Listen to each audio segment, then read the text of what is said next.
Hello again. It's late here, but I thought maybe I should just show you something that I've been kind of working on. I said that this channel is going to be about solutions, and so therefore I'm going to present a kind of overview of my thoughts about how we can create a renaissance for the West. So have a look at this.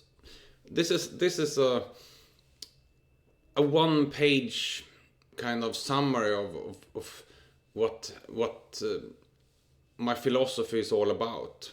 It has a religious part, it has a political part, and it even has an economical part. And these are the things that I think need to be done to save the West. On religious, first we have an atheistic reinterpretation of Christianity, because I believe that fundamental to I know there are pagans out there that want to go deeper into the roots of European history, etc., and that's all fine and so. But I think if we really want to like connect to the high trust society of Europe, I think Christianity is where we need to start, because I think it was the egalitarianism of Christianity that essentially created a society where all people were equal in front of God. So therefore all people had a kind of basic dignity essentially. So that's why I think Christianity is something we need to hold on to if we want to create a new version of the West. And I mention here atheistic because as of now only 2% of people are true Christian believers, that they embrace the true faith of Christianity. And while that I don't have anything against that also, but I think a lot of people nowadays are skeptics, they are rational, they don't believe things without a proper reason for it, and it's very hard to sell a magical god like he created miracles and stuff.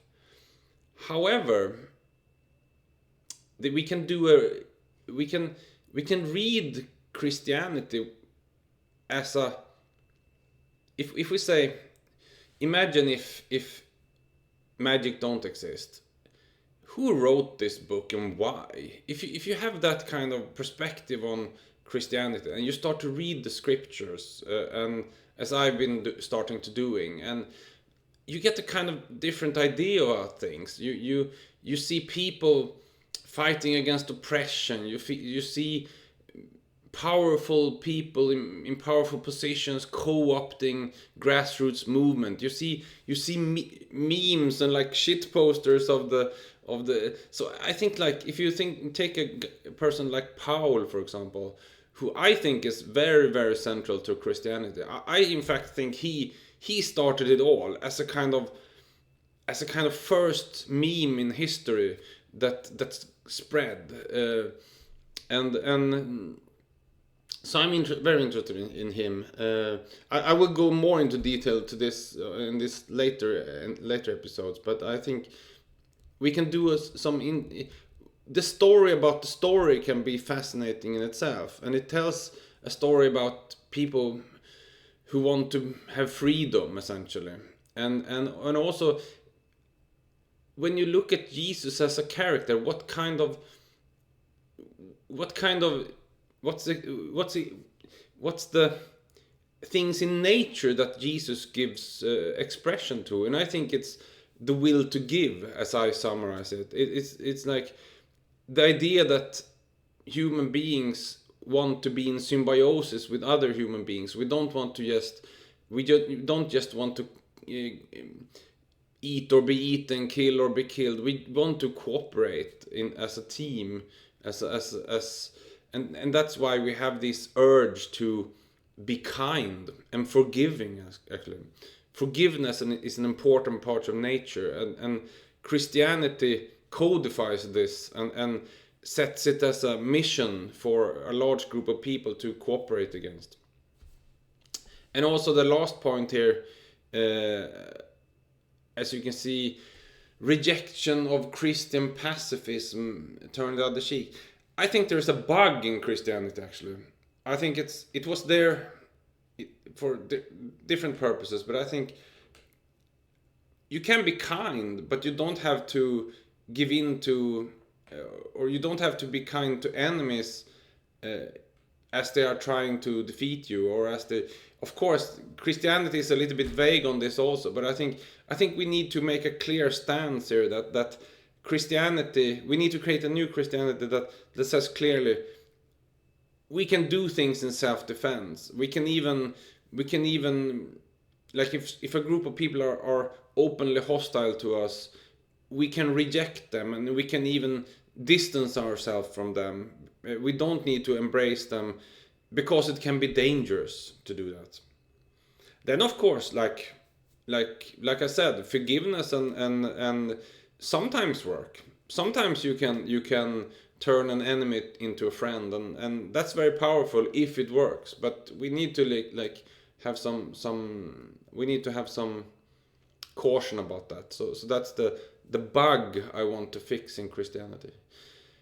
Politically, how do we fix all the problems? In the other video, the four horsemen of the apocalypse, I talked about feminism. I talked about forced illegitimate collectivism with democracy. I talked about people from foreign nations that come into our country and they don't integrate, so we have we have the problem with democracy essentially. And my solution to that is inspired by, I wouldn't say it is inspired by it because I had the idea before, but you could say it's kind of inspired by the idea of the judgment day in the Bible. The idea that like we have this enormous computer system today. We could arrange a kind of judgment day. We could say that everybody that wants to live in this society, show yourselves. Who are you? What do you want? What is your values? Put yourself on the net and show us your information.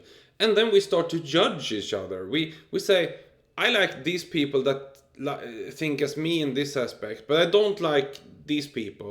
Or you essentially make it possible for people to judge one another. And from that, we get a huge database of people's opinions of each other. And from that, we could create new nations. We could create nations of people that are actually loyal to each other and trust each other. So that instead of today, like we have a nation that is just a geographical area and that includes a lot of people that are even enemies to each other. They have to cooperate in the same democracy. That's not a good idea. So what this gives if we have this computer system, we form new nations. What we can do is then we can excommunicate evil, because like sometimes when people don't get along, of course, evil is a relative. It could be seen as kind of relative. I mean, some people will think you are evil and you will think they are evil. So then it's maybe best to just separate and live in different nations. And nations then makes it possible to negotiate between these groups actually. So you can start to negotiate. We don't like this about you and you don't like this about us, but okay, we can maybe we can trade at least together. We can find some level of cooperation. Maybe we don't live together, or maybe we don't share the same social systems, etc. So that's the kind of idea. A judgment day and such. And within option for liquid direct democracy, yeah, I think today's forms of democracy is actually hugely outdated. It's not. I mean, there are problems with the democracy in principle, but the democracy we have today isn't even working as a democracy, because sometimes the politicians do something contrary to the will of the people, which is absurd actually. So we need some kind of liquid democracy we could use within each nation. But essentially, it's up to each nation how they govern themselves, because you can, when you choose, like when we have this judgment day, one person can say, I only want to live in a nation that has liquid democracy, and then you only get grouped with people who wants the same. In principle, there could be, so that's that. And the last point is economical. I've ranted some in some videos about feudal capitalism, and I think the world we have today, where some people like Elon Musk, Bill Gates, etc., they own the wealth of nations. They are essentially de facto kings. They have their own kingdoms where they are essentially rule supreme. I don't think that's such a very good idea if you want to build a good society. I think it's better to build a society with more freedom and more wills, and where we can have, where more people can, and like if we split the capital held by people like Elon Musk and such, it's not like, yeah, maybe we wouldn't do these insane attempts to go to Mars anymore and such like that, but there could be a huge lot of startups, and I'm like, I mean, there are probably many very, very skillful engineers that never get the chance in today's economy, because they are living paycheck to paycheck and just doing what Bill Gates and Elon Musk tells them to do. Like, okay, I will work on this because you king say this.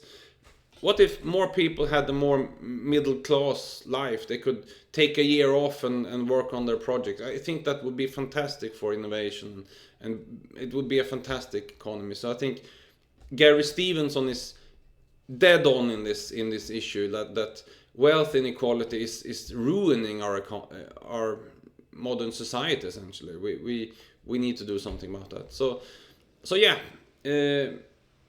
that's that essentially. That is the three pillars of the Western Renaissance, essentially: the religious pillar, the political pillar, and the economical pillar. And I will, in this channel, I'm gonna talk about these ideas now and then, and they will pop up. And also, I will mention,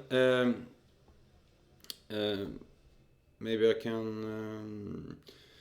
I've also written, actually, when it comes to this religious reinterpretation of Christianity, I've started to write a book about that. It's not very long. It's like maybe 20-30 pages or something, even less maybe. Where you have, in that, I will have a link down below to that text if you want to look more into this. But that has, it's framed in a more religious context, but it has all of these elements: the day of the judgment, the digital day of judgment, and the like how we need to limit the feudal capitalism, etc. So a link in the below for those who want to read more on this. Yeah. Thanks, and bye bye.